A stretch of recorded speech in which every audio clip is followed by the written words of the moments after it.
What is up, Silver Stream Bengals lovers? It is I, your master catterist, Lucas. I hope you guys are doing so well. So today, I am not bringing you a video of a kitten.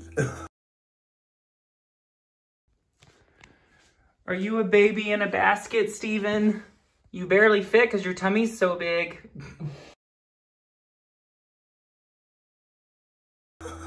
Yeah, I've been thinking a lot about this. I want to start bringing some kind of like, not only like how-to videos, but informative videos. I just want to really open up a lot of discussions for us as Bengal enthusiasts.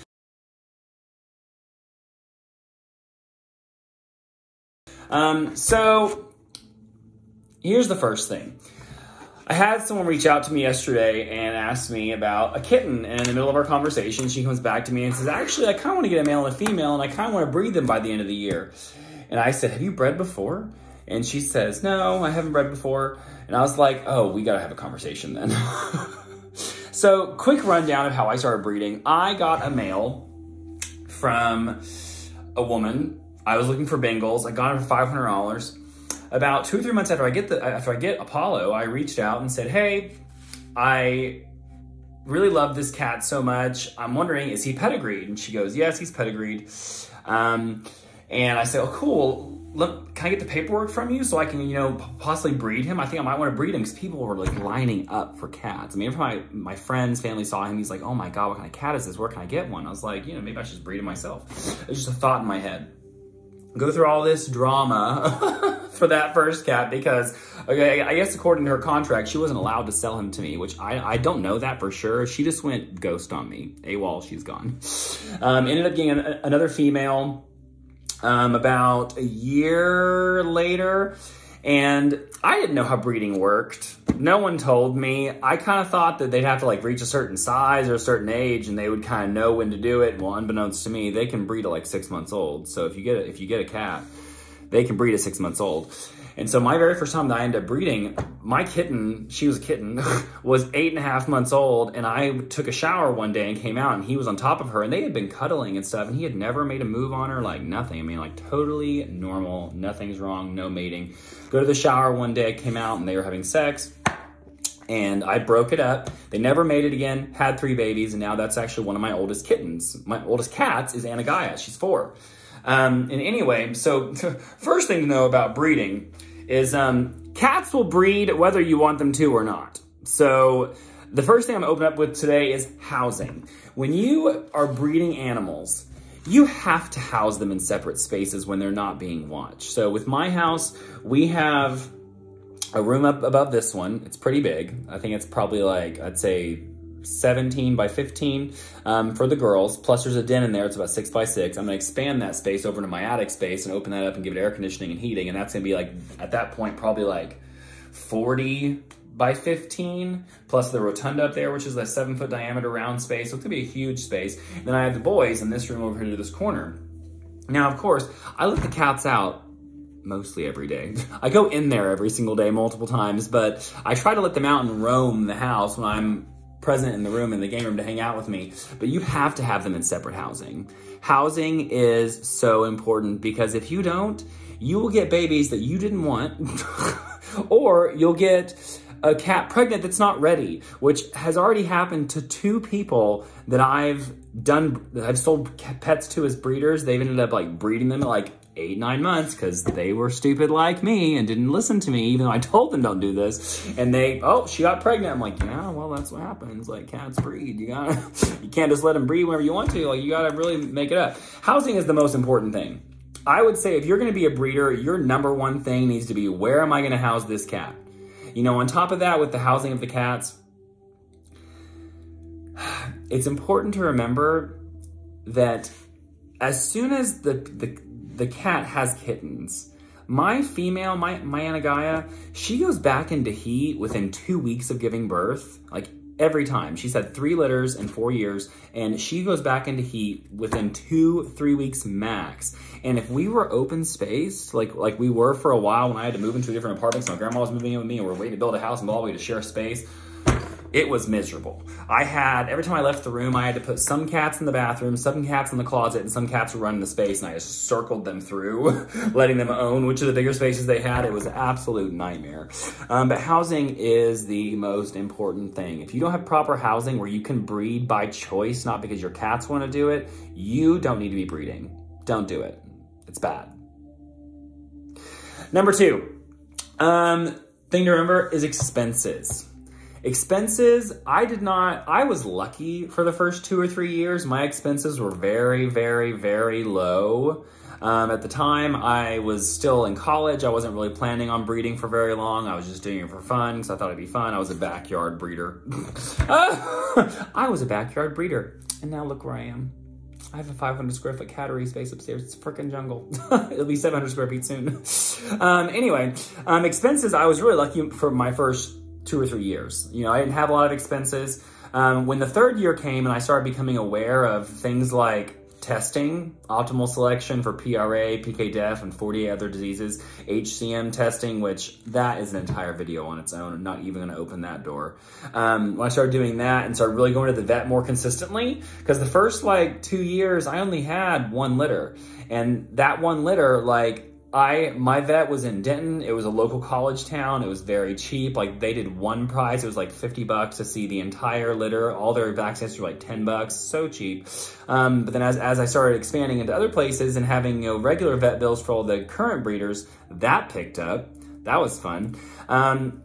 Kibble/meat, food of your choice. We could do a whole thing on food. Cat trees. I go through cat trees about every 9 to 12 months. I need to replace a cat tree, especially in the girls' room, because the girls' room with all the kittens, it just gets destroyed. Water fountains. I currently have 2 water fountains that need new filters every 2 months. That water fountain brand that I have is incredible. If you have any questions, reach out to me, because honestly, I have the best pet water fountains ever. It's a 5-stage filter. It stays clean, which is the biggest thing. Most fountains get nasty and gross. Toys, grooming supplies, and again, the testing. Optimal selection on full price is $129 per cat. And then on top of that, HCM testing, depending on where you go, can cost anywhere from $300 to $500. If you're lucky and you can find a clinic somewhere that'll do them for $100, per pop, that's good stuff, but good luck. Expenses really are a big deal. I ended up having to get a C-section one time for one of my cats because she gave birth to 2 kittens. And then 3 days later, we were still missing cats. She was still pregnant, so we had to go get a C-section for her. That was a $1,200 expense. I think it was $1,250. Expenses pop up. Last year, after I started doing all the testing and I was weeding out, that sounds bad, I was weeding out animals that were carriers of PRA. I didn't have any PK-DEF carriers. I had PRA carriers. As I was weeding out the PRA carriers, I ended up having to sell 2 cats. And then I spent $6,000. Are you listening? $6,000 to get a cat sent in from Russia. And I will not even mention that breeder's name, but I'm pissed at her because after the $6,000 being guaranteed that she was in/in for all the stuff and blah, blah, I get here and guess what? She's PRA carrier. $6,000. And of course, she offers me I'll give you $1,000 off your next cat you buy from us. And I'm going, it cost me literally $2,000 to ship that cat from Russia to here. I bought it exactly what I wanted and paid $6,000 to get that. And so that goes into my next thing. My next thing, before you become a breeder, beware of other breeders. So as you go on, it's especially, prevalent on Facebook groups, but there are some breeders that are so high up on their high horse that they will tell you everything you're doing wrong as per their opinion, not their facts, and they will bully not only you, but other people in the group. I had a situation happen last week where I had put up a post and I was advertising a kitten, and a woman comes on and says, "Hi, I'm looking for a silver. I'm located here. I used to be a breeder." I'm like, okay, my cat's brown. So I respond back and I said, "I'm confused. This is a brown cat with black markings. He's my only available cat. Is this what you're looking for?" Because she said other colors are optional. So that's all I said to her. "I'm confused. This is not a silver cat. It's a brown cat. Is this what you're looking for?" The admin of that group, and I'll say her name, Kathy, Kathy, the admin of the group, comes on and demands that I give an apology to the woman that was asking about a silver cat. And I responded back and was like, what are you talking about? I wasn't being rude. I wasn't being hateful. I literally just said, this is not a silver cat. He's brown. Is this what you're looking for? And I said, and on top of that, I just want to respond to you, Miss Kathy, and tell you right now, you are so rude and unprofessional. Why are you using exclamation points at me? Like, what's going on? Like, what tension are you dealing with right now that you need to project all that anger on me when I didn't even say anything mean? She blocked me, thank God. And there's another breeder who I won't say her name, but she's gone through a lot of crap too, because every time you post anything or someone's looking for an animal, she'll come in there and passive aggressively tell other people, make sure you're getting a breeder that's ding and ding and ding and ding and ding and ding and ding and ding and ding and ding and ding and ding and ding. Only do that. Here's a list of those breeders. Like, these people, they're crazy. Like, they can be the craziest people, the breeders. Now, I'm going to segue from the breeders over to the customers. So if you're not good at talking to people and you don't like having endless conversations with people that 4 out of 5 times result in not getting a kitten sale, you shouldn't be a breeder. Like, people will reach out to you and talk and talk and talk and talk and talk and talk and talk, and they'll ramble. You gotta have good listening skills. And they'll say, so how much does your cat cost? Oh, he's $22.22. Silence. Radio silence, like crickets, no response. Like, if you're not ready to deal with that kind of rejection or to put energy into something that's probably not going to turn out, you shouldn't be a breeder. Just stop. Don't. Number, are we on 4? 1, 2, 3, 4, 5. Number 5 is, I'm going to kind of move this one into time management. You never know what you're going to have to do for a litter. I had one litter that my female, she was the sweetest, most protective mom, but she was not a breast milk producer, did not produce breast milk. I was in there bottle feeding 4 or 5 kittens every 2 or 3 hours, just every 2 or 3 hours. Sometimes, let's face it, it was 4 or 5. As often as I could, 2 to 5 hours, I was in there bottle feeding 5 kittens.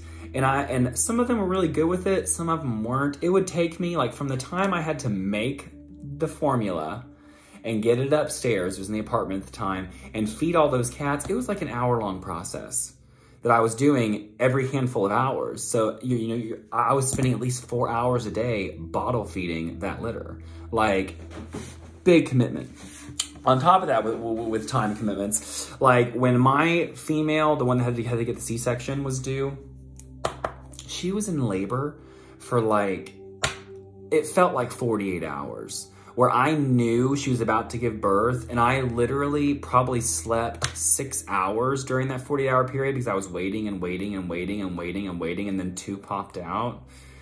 And then we got those taken care of, and then for the next 2 or 3 days, maybe it was 3 days, I'm waiting and waiting and waiting and waiting, getting very little sleep because I knew she had more kittens. And that after 5 days of getting like maybe 2 or 3 hours a day, I ended up taking the cats over to the emergency vet clinic it's a regular vet clinic, to get a C-section. So it's like, you better be ready to sacrifice your time. Like, time's a big deal. Like, you're raising animals. Like, you've got to get yourself in check because it's a big responsibility. Breeder beware. Now this next one, I am blessed. I don't know what I'm doing, but most breeders complain about marking. And from what I was told by one breeder, if your females mark, then your males will mark. I guess my females just don't mark. And so I've not had the issue with marking, so, but it is a big deal. There are people that, like, they will ruin your furniture, your carpet, your walls. And speaking of housing, if you're getting prepared for this and you're wanting to, like, get ready to be a breeder, don't get carpet. Don't do it. Like, I have beautiful carpet upstairs in this brand new house I'm about to rip out. And I'm putting down carpet tiles. So these are really cool. I'll grab one. I think I bought like 500 carpet tiles. They're not very thick, but they have a a foam waterproof backing, and they're carpet on top, and they seal together. So I'm actually about to cover my entire nursery inside these carpet tiles. We have pink ones and purple ones and blue ones and black ones and gray ones and something else. We're gonna make like a whole pattern. It's gonna be really cool. cool. So if you don't get carpet, those are washable. You can take one up and then take it over to like the sink, and you can just wash it out and then put it back. And so you'll be thanking me later. You'll thank me later. Don't get carpet. It's bad. Don't have nice wood floors either. Like, you need to have floors that can be destroyed because the kittens will destroy them. Breeder, beware. Next, this was something that someone asked me the other day. They're like, so I'm just wondering, does the howling happen a lot? And I said, is this her first heat cycle? Well, this is the first time she's done that. She's been kind of rolling on the ground. She's acting really strange. I said, yeah, she'll do that every time. Like, every time that she goes into heat, she's gonna scream and she's gonna roll and she's gonna rub herself on everything. They become really affectionate, to be fair, to give them like a positive, but like, yes, the howling will continue. And especially like, so I don't know the official rules. I'm not a veterinarian, and let's be honest, people will give you different definitions for what they think is right for all different places and different things. But what I was told is that after someone gives birth, you're supposed to give them 2 months plus 1 month for every kitten they delivered. So if you have a litter of 8 cats, which does happen, I had a litter of 8 cats, that's 10 months. And let me tell you right now, they're gonna go back into heat at least 10 times. So that howling and screaming for 3 or 4 days at a time, sometimes up to a week at a time, you're gonna deal with that 10 times before you can breed them again. Do you wanna do that? Breeder beware. Now, this next one is the most traumatic for me. This next one is the one that really gets me, that honestly, there have been a few times since we moved into the house with a brand new carpet that I'm having to replace, that I literally wanted to throw in the towel and be like, I can't do this anymore. Kitten messes. Kitten messes are disastrous. Like, there's a time period, so from like birth until about 3 weeks, for me. So feel free to argue with me. I'm sure there are gonna be breeders who are gonna want to argue with some of these points, and good for you. Good for you. Just prove me right that breeders are absolutely crazy and narcissists and egotistical. Prove me right. From about birth to 3 weeks, I would say the mom is usually cleaning their butts. The mom is licking the kittens on their private areas to make sure that they're releasing their pee and releasing their poop, so you're covered from that. But when about 3 weeks happens until about 6 weeks, pretty solid, they're not litter box trained. If you're lucky, like our last litter, Loki, had an obsession with the litter box, so he was literally playing in the litter box at like 3 weeks old, so he was a quick one to use the litter box. But our newest one, Steven, I still will come into the cat room every 3 or 4 days and find a kitten poop that might be a foot away from the litter box. They might be on the complete opposite side of the room. But every cat is different, and litter training them, like, there's nothing we can really do to help litter train them. I will say that, you know, I tend to make makeshift boxes, like really small little bitty kitten boxes. They can get inside of it, but they make messes in them because they're not very high. And so they slowly graduate from like the little bitty makeshift box into one that has a ramp. It's one of the dome ones, but there's a ramp up into like a bean shape. And then there's a big litter box called the big boy litter box. And I've seen them use it, but they make messes. They pee, they poop, they get really like excited by water in the fountains and they knock it out, and they're playing with food and they're tearing things up. Like, breeder beware. Now, this next one can be a little stressful, but honestly, it's best not to get stressed about it. It's just let it happen. Mamas hide babies. My female, Anagaya, she is really good at doing this. She will like move the kittens into multiple places. So she'll have one kitten over here and then one kitten under the couch and one kitten over here in the box. And she moves them all the time. Like, she'll move this one to here, this one to there, and then she'll move all of them over here. Then she'll move this one here and this one over here and this one over there and move all of them over here. Like, she does it like in spurts. I don't know if it's like a ritual. She's like casting spells. I don't know, but she moves her kittens and it can be stressful. That's one reason why I have the den. So if you look at it like this, like the cat room is like this. It's like kind of an L-shaped, but then right here is this big walk-in closet. It's probably, I'd say it's 6 by 6 by 9. So 6 by 6 by 9. I normally lock them in there from birth. A couple days, a day or two before birth, I put them in that room. And I leave her in there. And then I usually leave her locked in there, except for like every time I come into the cat room, I'll open the door and let her out. And the kittens are in there with a heating blanket. And so I put a heating blanket on the lowest setting underneath the box. I usually use like a makeshift box, like a Chewy's box. And I cut the edge out, make a little thing about this high. Do you see this? About this high. This is about 4 inches, 5 inches high to where the kittens can't roll out, because one time, here's a fun story. So my Harry Potter litter, kitten death, this should be one of the things too. We were watching Harry Potter and Dumbledore dies, I think in the end of number 6, is that right? Well, Dumbledore was one of my cats and we were watching it and Dumbledore died in the movie and I was upstairs. So we had two spaces at the time. The females were downstairs at the time, and they were nursing and blah, blah, blah. Well, Dumbledore had died in the movie. I said it like 4 times now, right? 3 times. And all of a sudden, I started getting anxiety, going, I should check on the kittens, make sure they're okay, blah, blah, blah. My fiance, it's not his fault, so I say this, I don't want to feel guilty. My fiance goes, oh no, honey, they're fine. Like, Athena has them, don't worry about it, blah, blah, blah. So Dumbledore, because it had a smaller little edge, had snuck out of the nest. And this was in the middle of February. Is that right? February, March? It was cold. And I came downstairs the next morning to check on the kittens. He had snuck out at some point during the night and was cold. He wasn't dead yet. But I picked him up, started keeping him warm, rubbing him, bottle feeding him. He died in my arms. It was the most tragic thing ever. I literally carried him around for like 2 hours after he died, convinced that he was still alive, that I could still feel movement, and unbeknownst to you if you don't know, when your body dies, things keep going. Like you keep digesting food and your tummy still moves and like your heart stops beating, but you're still moving around. Well, he died and I carried him around for 2 or 3 hours in tears, thinking that if I held him long enough or gave him enough love or prayed hard enough that he would come back to life. That didn't happen, so that was awful.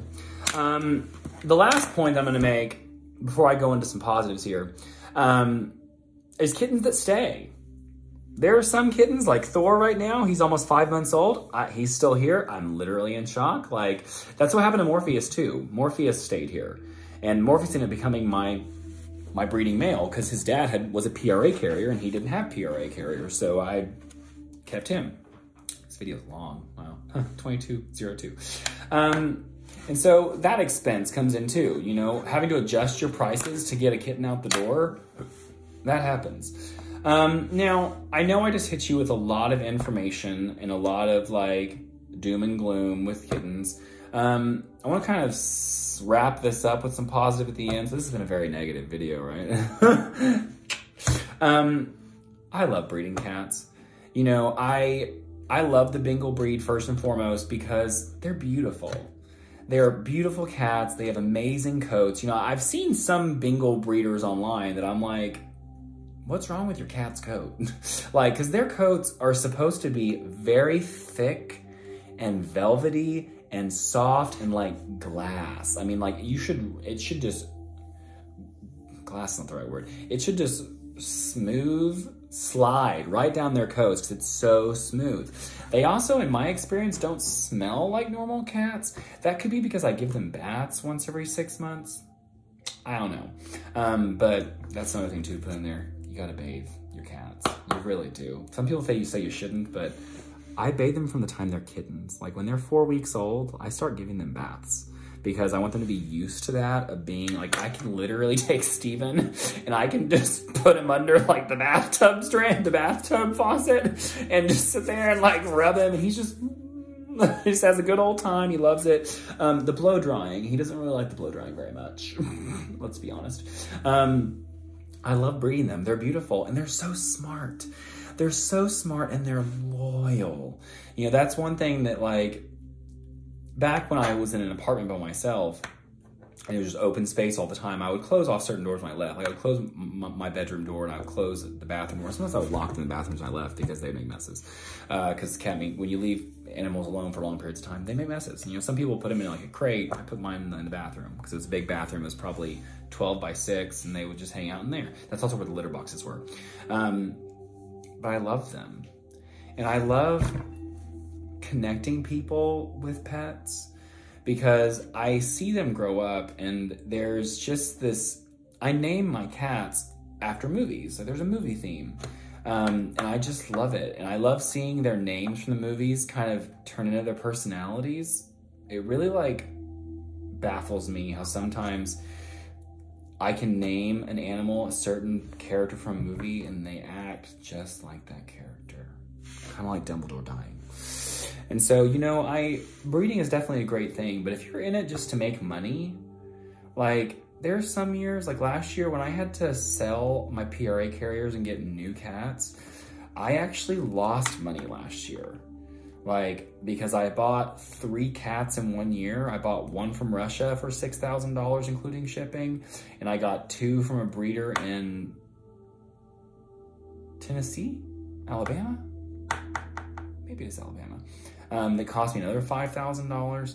Like, I spent money last year. And now this year, I'm hoping to just have no expenses beyond just like vet bills and food and cat trees and basic stuff. I already bought my fountain filters for the whole year. About the whole year at one time to save myself money. But really, I mean, if you're wanting to become a Bengal breeder or a breeder of anything, you know, like you're gonna need a website. Like you're gonna need time and energy to make videos or take pictures. There are some people that are effing crazy. I had a woman reach out to me January, and she would send these long, I'm talking like your phone screen, scroll it like 5 or 6 times. Long messages and all this stuff, and they're like, oh yeah, I'll get it to you tomorrow. Okay, oh yeah, I'll sign the contract tomorrow. Oh yeah, I'll do this deposit tomorrow. Oh, I'll do it. And they don't. And so like, you gotta be ready. You gotta be ready, because if you're expecting it to be all sunshine and rainbows and everything just works out and everything's just beautiful, you're crazy, because it's not. It is definitely a full-time job. It's very emotional. When my cats got sick in November, because I was trying to transfer them over to food, and like everybody got sick, and we had explosive diarrhea all over the carpet, the walls, for like literally 6 weeks. When I was having to go through changing medications for them and having to force medication down a cat's throat, which, have you done this before? Have you tried to give medication to a cat? It's not pleasant. It's not like a dog where you can just wrap it in peanut butter or cheese and have a good old time. No, you have to like hold them back. Like I have to pull their skin back on their neck, wiggle the syringe in and squeeze it and hope they swallow it, which they don't. And after doing that for 4 to 6 weeks, one of my cats, she still won't come near me.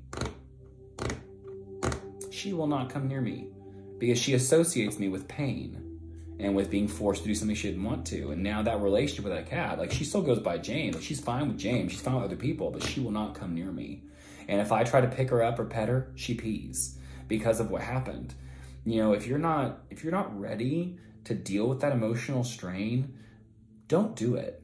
I had no idea what I was getting myself into. And there still are sometimes days that I go, man, I love doing this, but is it worth it? Is it? Because it's a lot.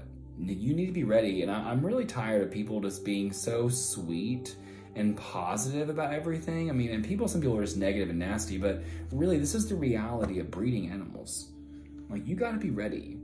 When I had all my pets sick and it was just a disaster around here every single day, and I was spending literally 4 or 5 hours a day cleaning up shit off the floor, I didn't want to do this anymore.